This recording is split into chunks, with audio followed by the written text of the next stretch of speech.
అందరికంటే మనమే గొప్ప అని ఎప్పుడూ అనుకోకూడదు. ఎవరికి ఉండేది వారికే ఉంటుంది. నేను ఈ మాట ఎందుకంటున్నానో ఈ చిన్న స్టోరీ వినేసేయండి. తాబేలు పక్షి గురించి మాట్లాడుకుందాము. గోదావరి నది ఒడ్డున ఉన్న ఒక చెట్టు నీడలో తాబేలు విశ్రాంతి తీసుకోవడానికి వచ్చింది. ఆ చెట్టు కొమ్మన గూడులో ఉన్న పక్షిని చూసి ఇలా అంది: మీ ఇల్లు ఎంత చెత్తగా ఉంది, విరిగిన కొమ్మలతో కట్టుకున్నారు. వర్షానికి గాలికి ఉంటుందో లేదో తెలియదు.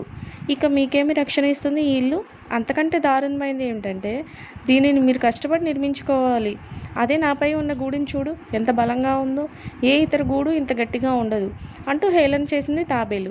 తాబేలు మాటలు విన్న పక్షి ఇలా చెప్పింది: నేను కట్టుకున్న గూడులో నాతో పాటు నా కుటుంబం మొత్తం ఉండడానికి చోటు ఉంటుంది. కానీ నీ గూడు నీకు తప్ప ఇంకెవరికీ రక్షణ ఇవ్వలేదు.